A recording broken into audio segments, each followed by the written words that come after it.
Hey Trey, can you kind of walk me through that final play where you got the game winner? Yeah, I mean, for me, it was just try to find a way to get open, get the ball. John was going to come set a screen for me, and then he lost his shoe, and just kind of waved him off because I didn't want anything to get out there and it get messy, and so just had to go make a play. And I told my team in the huddle I was going to go make a play too. So it was just happened like that. What are the emotions like for you after your first postseason win? I got a lot of emotions. I mean, obviously, I'm happy. I'm excited. We won. I'm truly blessed to be able to be in this position. But I know the work's not done yet, and just one game. Enjoy this win tonight, and for it being my first win, first game in the playoffs. But back at it tomorrow. Chris Kirschner.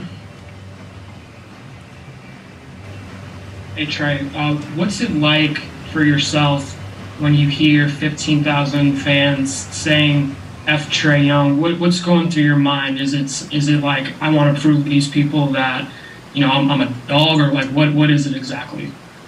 I mean, I don't know. I've always looked at it as I'm doing something. I'm doing something right. If I'm affecting them with my play that much that they hate me that much, I'm obviously doing something right, and just gotta let my play do the talking. Because at the end of the day, fans can only talk.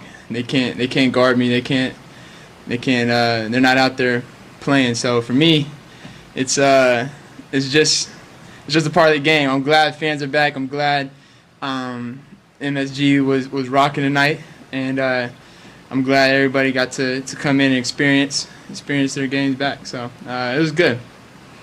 And what is that feeling like at the end when you do make the shot and you get the last laugh and tell them to quiet down? Yeah, no, it's definitely. I mean, I got it tatted on me. I put always remember on me because I always remember everything. So I remember at the beginning of the game when they was yelling it, and throughout the game a couple of times. So as I hit the floater, it just felt like everybody got quiet, and I was waiting for them FU chants again. So I was excited. Zach Klein. Yeah, whether it was MJ or Reggie Miller, there's a lot of villains that go through Madison Square Garden. Do you embrace that rule? Do you like that? Mm-hmm. Of course. I definitely know the history of players coming in here being hated, and that's, like I said, I take that as a compliment, to be honest with you. I mean, obviously I'm doing something right if you hate me this much. So, I mean, I just embrace it and then focus on my team and help my team win. And at the end of the day, I mean, we'll get the last laugh if we do that. Chris Vivlamore. Hey, Trey, obviously you want the ball in your hands at the end, but while the world was wondering why you were on the court, we understand it was kind of, you told Coach to leave Lou out there for a little bit longer, and so I kind of wonder the balance of wanting to be out there, but seeing some guy that's cooking and wanting to keep him on the floor. Yeah, no, I mean, that's something that I've learned as just being a part of this league is the game is so long, and I mean, anytime you can get breaks or anytime you can get a rest, and you're winning and everything's going good for your team, you want to use it. And I was about to go back in, and Lou had gotten a couple buckets ago, and I think we were making a run. And I looked at Nate and just told him to, I mean, I can stay out a couple minutes and things like that because they're rolling. So it's just knowing the game and knowing the time, and that there's still a lot of time left, and our guys are rolling. So just leave them out there, and if they keep it going, to let them go. Jeff Schultz. Yeah, continuing with the FU theme a little bit, I know you said on the TNT interview that you heard it a couple of times when you were in college too. Have you always been kind of the type of player who fed off almost, the road crowd as much as the home crowd? Yeah, for sure. It's part of me. I mean, obviously, I love playing in front of our fans, and you love playing at home, but just part of playing on the road and everybody against you, and it feels like everybody is against you besides your team, and just that feeling that it brings you together and you have to really be together to win those games. I think for me, those are sometimes the best ones, and I definitely like them.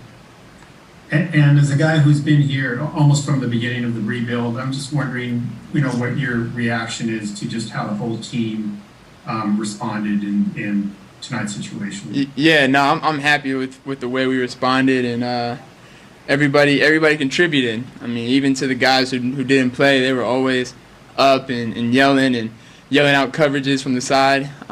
So I mean, this was a total team effort tonight, from top to bottom. Vince Goodwill. Trae, you mentioned just being the villain. That's sort of been like a theme, but it's been mostly from like a crowd perspective. Have you ever sensed anything extra from opposing players if they felt like, maybe the contact wasn't allowed and you get a call or anything? Have you ever noticed anything that maybe you get under your opposing player's skin and you can use that to your advantage? Yeah, no, I mean, no, I've never had, any type of, altercation with a player with the way I play and things like that. No, not really. Andrew Lopez. Hey Trae, Lou said that as you guys were coming out the huddle for that last play, he told you basically don't pass the ball, go out and make the play. What did you need him to say that at that point, or was it kind of you were it was made up that you were going to try and go win it? No, I don't necessarily need him to say that, but it's encouraging. That's the best part about Lou, and some of the older guys we have is, there's a lot of things. I'm smart. I'm very smart at basketball. I feel like I know a lot, and but there's also a lot of things I don't know. So there's definitely times in a moment like that where I may have called the screen up and still went off it, and just Lou telling me that it clicked in my mind as soon as John lost his shoe that I needed just to clear it out and go win it. So that's how I felt. Did it help that they brought Frank off the bench to kind of guard you on that last possession in the first half to give you an idea that might be what you see on that last possession? No, that didn't have any impact or anything like that. So he's a good defender. I know everybody about their roster. I played against everybody, so I knew what type of defender he is. So Brian Mahoney.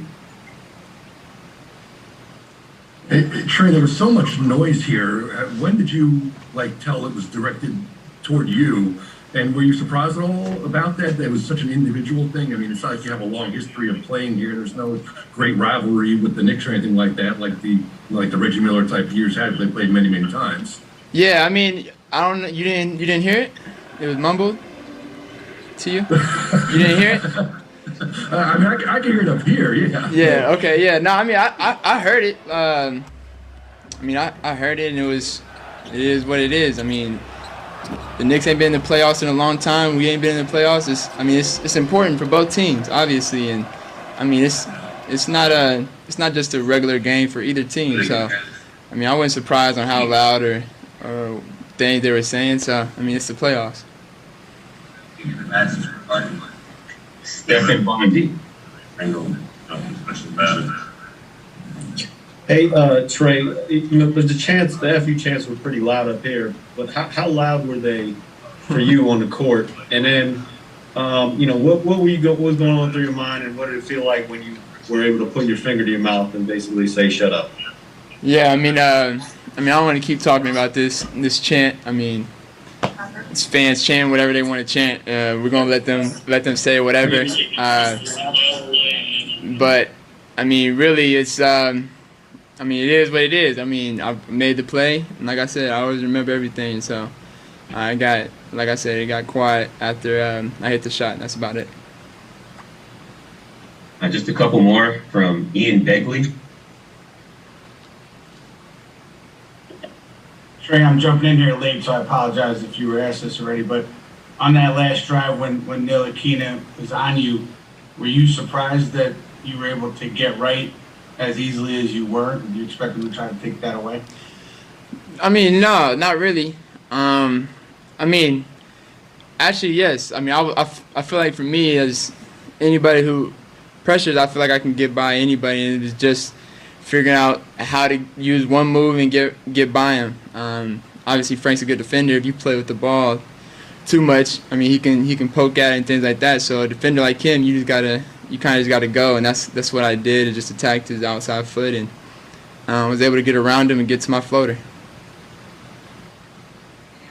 Final question from Chris Kirshner. Hey, Trae, in your second summer league game, you went up against Frank in that game, and he kind of shut you down. And then obviously tonight he comes in to defend you, get the shot against him. Have you had an opportunity at some point in this season to just think about the amount of growth you've shown in your 3 seasons in the league? I always take time to do that. For me, I always take time to reflect and reminisce on the hard work and sacrifice it took for me